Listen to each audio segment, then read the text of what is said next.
আসসালামু আলাইকুম। সকলকে ওয়েলকাম করছি আজকের অনলাইন ক্লাসে।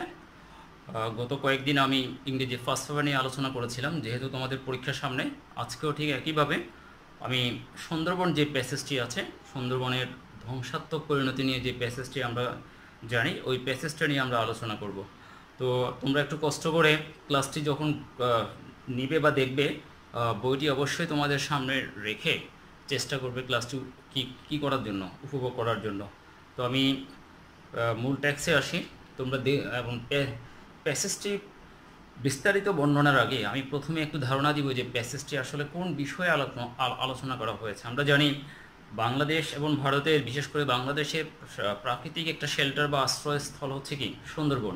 এটা শুধুমাত্র যে জীব বৈচিত্র্যকে শেল্টার দেয় তা না, বিভিন্ন প্রাকৃতিক দুর্যোগ থেকেও আমাদেরকে কি করে, আমাদেরকে রক্ষা করে, সেভ করে। কিন্তু এই গত কয়েক বছরে সুন্দরবনের উপর আমরা এত বেশি আক্রমণ করছি যে বিশেষজ্ঞরা এই প্যাসেজটিতে বারবার বলেছেন যে যেভাবে সুন্দরবন প্রতিদিন ডিক্রেস হচ্ছে, রিডিউস হচ্ছে, কমে যাচ্ছে এবং ভেঙে যাচ্ছে, এবং এই ক্ষতির কারণে এমন একটি সময় আসবে যখন আমরা সুন্দরবনকে আর খুঁজেও পাবো না। অর্থাৎ পুরো প্যাসেজটি যদি আমরা পড়ি, প্রথম দিকে আছে যে সুন্দরবন আসলে আমাদের কি করতে পারতো। সেটি রয়্যাল বেঙ্গল টাইগারকে বসবাসের একটি সুযোগ করে দেয়, আমাদেরকে শেল্টার করে, আমাদেরকে আশ্রয় দিয়ে প্রাকৃতিক দুর্যোগ থেকে রক্ষা করে। এবং সেকেন্ড প্যারাতে আছে যে আস্তে আস্তে ধীরে ধীরে প্রতি বাৎসরিকভাবে প্রতি বছর কত কি পরিমাণ বা কত পার্সেন্ট সুন্দরবনটা কি হচ্ছে, ক্ষয় হচ্ছে। এবং থার্ড প্যারাতে আমরা দেখতে পাবো যে ন্যাটোরিয়াল প্রিটেলিটি নামক একজন বিখ্যাত গবেষক আছেন, যিনি সুন্দরবন নিয়ে একটা ভালো একটা স্টেটমেন্ট দিয়েছেন। তিনি বলেছেন যে খুব অল্প দিনের মধ্যে সুন্দরবন এভাবে চলতে থাকলে কোন এক সময় হারিয়ে যাবে। এবং চতুর্থ যে প্যারাটি আছে, সেখানে দেখা গেল যে কোন কোন কারণে, কোন কোন বিষয়ের কারণে অর্থাৎ সুন্দরবন বিলীন হয়ে যাচ্ছে। একদম লাস্ট প্যারাতে কিভাবে আমরা সুন্দরবনকে একটি জীব বৈচিত্র্য রক্ষার স্বার্থে আমরা রক্ষা করতে পারবো, তার জন্য কিছু পরামর্শ দেওয়া হয়েছে। তো আমি এখন টেক্সটে যাব, তোমরা একটু চেষ্টা করো বইটির সামনে রেখেই ক্লাসটি কি উপভোগ করার জন্য। প্রথমে আসো, a best mangrove forest. The first line discuss the Sundarban is best বিশাল ম্যানগ্রোভ উপকূলীয় ফরেস্ট বনাঞ্চল। সুন্দরবন হচ্ছে বিশাল একটি উপকূলীয় বন। শেয়ার ইট, এবং যেটির মালিকানা হচ্ছে, শেয়ার শব্দের অর্থ হচ্ছে মালিকানা, একটা হচ্ছে বাংলাদেশ, একটা হচ্ছে ইন্ডিয়া। বাংলাদেশ ভারতের মালিকানায় সুন্দরবন হচ্ছে বিশাল একটি ম্যানগ্রোভ ফরেস্ট। এটি হচ্ছে প্রথম লাইন। ইজ হোম, এবং এটি হচ্ছে একটি বাসস্থান। টু পসিবলি অর্থ হচ্ছে সম্ভাব্য। 500 রয়্যাল বেঙ্গল টাইগার্স, প্রায় 500 রয়্যাল বেঙ্গল টাইগারের বাসস্থান। ইজ বিং, বর্তমানে হচ্ছে। র্যাপিডলি, অতি দ্রুতই হচ্ছে।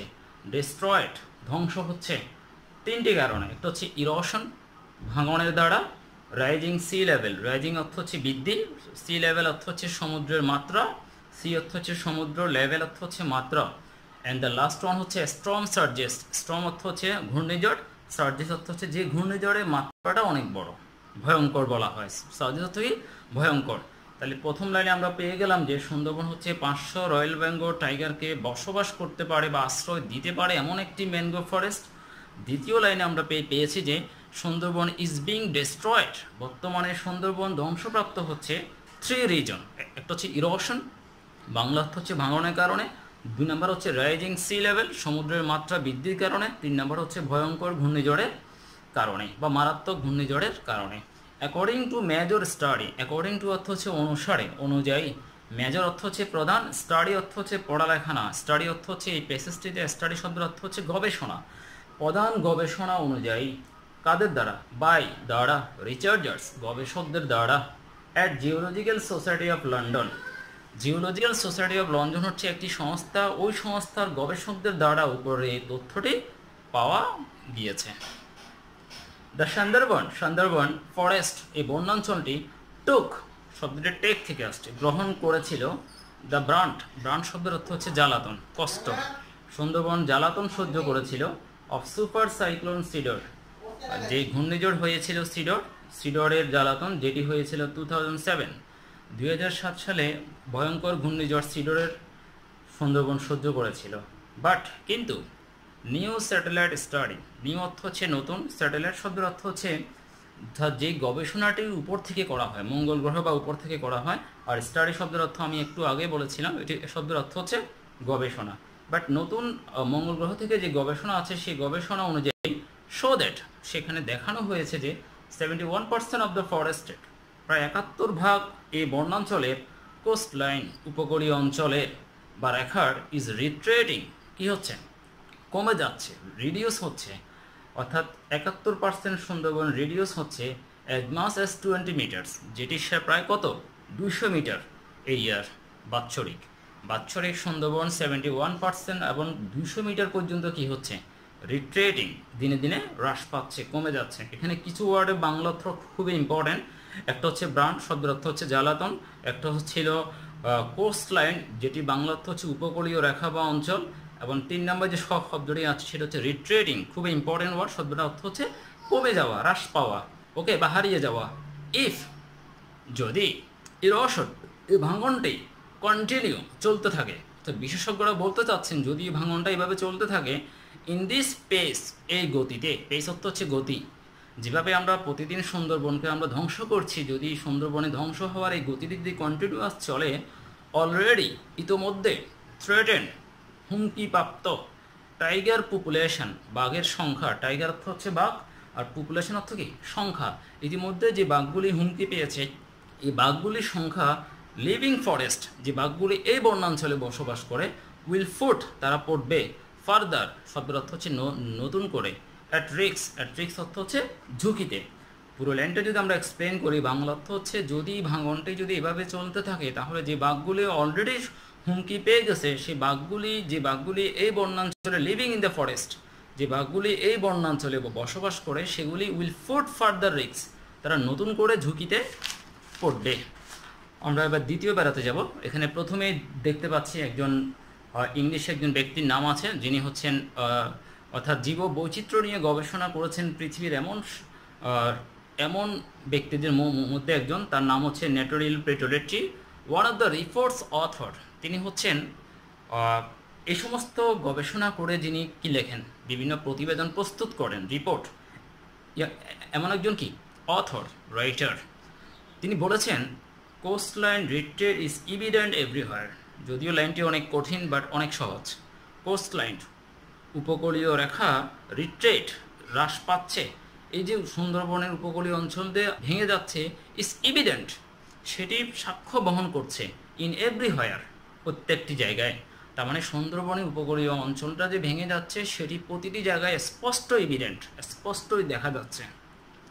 A continuing rate of the retreat, a continuing rate, continuing অর্থ হচ্ছে চলমান, রেট অর্থ হচ্ছে হার, চলমান এই হার অফ রিট্রেট, কমে যাওয়ার, উড সি, আমরা দেখতে পাবো, দিস পার্টস, এই অংশে, অফ দ্য ম্যানগ্রোভ, এই বনাঞ্চলের, বাংলাদেশি অংশের বনাঞ্চলের জায়গাটি ডিসঅ্যাপিয়ার, হারিয়ে যাবে, অদৃশ্য হয়ে যাবে, বিলীন হয়ে যাবে। ডিসঅ্যাপিয়ার অর্থ কি হারিয়ে যাওয়া, বিলীন হয়ে যাওয়া, অদৃশ্য হয়ে যাওয়া, উইদিন, মধ্যে 50 ইয়ার্স। তাহলে এই ব্যক্তি, এই লেখক বা এই প্রতিবেদনের লেখক বা এই গবেষকদের মতে সুন্দরবন যেভাবে বর্তমানে রিডিউস হচ্ছে, এই কন্টিনিউটিং রেট যদি এটি যদি চলমান থাকে, অর্থাৎ আমরা যদি কোনো স্টেপ যদি না নিই, তাহলে within 50 years the mangrove will disappear, 50 বছরের মধ্যে বনটি অদৃশ্য হয়ে যাবে, বিলীন হয়ে যাবে। On the Indian side of the Sundarban, এবার সুন্দরবনের যে ভারতের যে অংশটি আছে, the island, not Eastland, which extend, যেটি প্রসারিত হয়েছে, মোস্ট, বেশিরভাগ, ইন্টু বে অফ বেঙ্গল, ভারতের অংশটি যেটি বেশিরভাগ বঙ্গোপসাগরে পড়েছে, হ্যাজ রেসিডেড, যেটি কমে গিয়েছে, বাই অ্যান অ্যাভারেজ, গড়ে 150 মিটার্স এ ইয়ার, গড়ে প্রায় বাৎসরিক 150 মিটার। মনে রাখবে বাংলাদেশের অংশটা ছিল 200 মিটার, ভারতের অংশটা হচ্ছে কত 150, 150 metre, with the maximum just over 200 metres, এবং এটি সর্বোচ্চ 200 মিটার পর্যন্তই। দিস উড সি, এটি দ্বারা আমরা দেখতে পাবো, দ্য ডিসঅ্যাপিয়ারেন্স, বিলীন হয়ে যাবে, অফ দ্য আইল্যান্ড, এই দ্বীপটি, ইন অ্যাবাউট 20 ইয়ার্স। বাংলাদেশের পার্টটি, বাংলাদেশের অংশটি আমরা জেনেছি যে 50 বছরের মধ্যে তার একটা প্রেডিকশন ছিল, বিলীন হয়ে যাবে, এবং ভারতের যে অংশটি আছে সেটি আগামী 20 বছরের মধ্যে কি হয়ে যাবে, বিলীন হয়ে যাবে। তবে একটি শর্ত আছে, যদি এভাবে যদি চলতে থাকে ভাঙনটা, যদি আমরা যদি কোনো স্টেপ বা আমরা যদি কোনো পদক্ষেপ যদি না নিই, তাহলে এটি ঘটবে। ওকে, আমরা মাঝখানে যে প্যারাটি আছে 3 নম্বর প্যারা যাব। The Sundarban is known, Sundarban পরিচিত, ফর অর্থ হচ্ছে জন্য, ভ্যানিশিং অর্থ হচ্ছে বিলুপ্ত হয়ে গেছে, ভ্যানিশ। আইল্যান্ড, পৃথিবীতে বিলীন হয়ে গেছে এমন দ্বীপগুলোর জন্য সুন্দরবন কি, ইজ নোন, পরিচিত। বাট কিন্তু দ্য সায়েন্টিস্ট, কিন্তু বিজ্ঞানীরা সেড, বলেছেন, the current retreat of the mangrove forest, এই বনাঞ্চলের চলমান হাটটি অন দ্য সাউদার্ন কোস্টলাইন, বিশেষ করে দক্ষিণাঞ্চলে, ইজ নট নর্মাল, কি নয়, স্বাভাবিক নয়। তার মানে একটি দ্বীপের 4টা দিক আছে, তার মধ্যে দক্ষিণ অংশের দিকটা কোনোভাবেই স্বাভাবিক নয়, তার মানে এই দক্ষিণাঞ্চলটাই সবচেয়ে বেশি কি আক্রান্ত। দ্য কজেস, কারণ, অফ ইনক্রিজিং কোস্টলাইন, এই যে উপকূলীয় অঞ্চলটা ভাঙনের কারণ, আদার দেন ডাইরেক্ট অ্যান্থ্রোপোজেনিক ওয়ান, শুধুমাত্র মনুষ্য সৃষ্ট না। তার মানে সুন্দরবন যে কমে যাচ্ছে, বিলীন হয়ে যাচ্ছে, অদৃশ্য হয়ে যাচ্ছে, ধ্বংস হয়ে যাচ্ছে, এটির জন্য আদার দেন, শুধুমাত্র অ্যান্থ্রোপোজেনিক ওয়ান্স, শুধুমাত্র মানুষ দায়ী তা নয়, বরং আরও কিছু বিষয় আছে। তার মধ্যে একটি হচ্ছে increase frequency of strong surges, increase, বৃদ্ধি পেয়েছে, ফ্রিকোয়েন্সি, মাত্রা, অফ স্ট্রং সার্জেস, ভয়ঙ্কর মারাত্মক ঘূর্ণিঝড়, অর্থাৎ সম্প্রতি আমরা দেখেছি সিডর, আয়লা, মহাসেন, কিংবা গত কিছুদিন আগে আম্মান। তো এইভাবে যে ভয়ঙ্কর যে ঘূর্ণিঝড়গুলোর ফ্রিকোয়েন্সিটা এখন কি হচ্ছে, আস্তে আস্তে বৃদ্ধি পাচ্ছে, যেটির কারণে সুন্দরবনকে আমরা চাইলেও কি করতে পারছি না, তার সঠিক জায়গায় রাখতে পারছি না। 2 নম্বর হচ্ছে আদার এক্সট্রিম ন্যাচারাল ইভেন্ট, এটি ছাড়াও আদার, অন্যান্য, ন্যাচারাল, প্রাকৃতিক, ন্যাচারাল ইভেন্ট, প্রাকৃতিক যে অন্যান্য যে দুর্যোগগুলি আছে, মনে করো বন্যা, মহামারী, খরা বা আরও যেগুলি আছে সেগুলি, রাইজেস সি লেভেল, সমুদ্রের মাত্রা বৃদ্ধির কারণে, ইনক্রিজ স্যালিনিটি, লবণাক্ততা বৃদ্ধির কারণে, এখানে ইনক্রিজ অর্থ হচ্ছে বৃদ্ধি, স্যালিনিটি অর্থ কি লবণাক্ততা, হুইচ ইনক্রিজেস, উপরে কয়েকটা জিনিস, একটা হচ্ছে ঘূর্ণিঝড়ের মাত্রা বৃদ্ধির কারণে, একটা হচ্ছে ন্যাচারাল ইভেন্ট, প্রাকৃতিক দুর্যোগের কারণে, 3 নম্বর হচ্ছে সমুদ্রের মাত্রা বৃদ্ধির কারণে, 4 নম্বর হচ্ছে ইনক্রিজ স্যালিনিটি, লবণাক্ততা বৃদ্ধির কারণে। এই 4টা জিনিস ইনক্রিজেস, বৃদ্ধি করেছে the vulnerability of Sundarban, vulnerability অর্থ হচ্ছে নিঃশেষ করে দেওয়া, বিলীন করে দেওয়া, একেবারে শেষ করে দেওয়া। উপরের 4টা জিনিস সুন্দরবনকে একেবারে শেষ করে দিয়েছে। তবে সেট পিটোরিটি, তার মানে এতক্ষণ আমরা যে লাইনটি পড়েছি, 3য় প্যারাতে আমরা ইনভার্টেড কমার মধ্যে যতটুকু পড়েছি পুরোটাই হচ্ছে কার ভবিষ্যৎবাণী, ওই ন্যাটোরিয়াল পিটোরিটি নামক যে একজন বিশেষজ্ঞ ছিলেন তার। আমরা একদম শেষ পর্যায়ে আছি। আওয়ার রেজাল্ট, আমাদের ফলাফলটি, ইন্ডিকেটস, নির্দেশ করে, a rapid deteriorating coastline cannot be accounted, এই সুন্দরবনের যে রেপিড, এই দ্রুত যে উপকূলীয় অঞ্চলটা যে হারিয়ে যাচ্ছে, সেটি ক্যান নট বি অ্যাকাউন্টেড, সেটিকে আসলেই গণনা করা যাবে না, বাই দ্য রেগুলার ডাইনামিক, অর্থাৎ দৈনন্দিন প্রতিদিন কি পরিমাণ জায়গা সুন্দরবনের নষ্ট হচ্ছে, সেটি তার গতি দ্বারা কখনোই পরিমাপ করা কি নয়, সম্ভব না। Degradation is happening fast, degradation অর্থ হচ্ছে ক্ষয়, আর হ্যাপেনিং অর্থ হচ্ছে ঘটছে, ফাস্ট অর্থ হচ্ছে অতি দ্রুত। সুন্দরবনের এই দ্রুতই কি হচ্ছে, ক্ষয়টা হচ্ছে। ওয়েকেনিং, এবং এইভাবে সুন্দরবন দুর্বল করছে দ্য ন্যাচারাল শিল্ড, এই প্রাকৃতিক ছায়াকে, ফর ইন্ডিয়া অ্যান্ড বাংলাদেশ, চমৎকার line.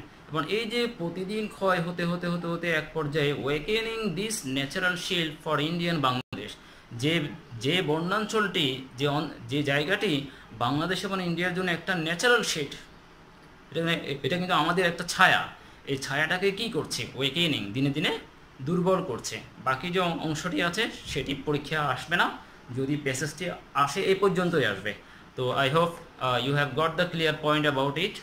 The passage which I have already discussed with you is very important, and most of the board question, in previous board question we saw this passage have appeared from first paper, from second paper, and even though from second passage, and even though from summary, from that means from the third passage. So I hope you will give the more and more concentration about it, and you will prepare all those things, and which what kind of questions may appear in the exam. The first is multiple choice, then answering question, then flowchart, then information transfer, or the summary. So these are the format, which format may appear from any passage, and you have to read out all the format.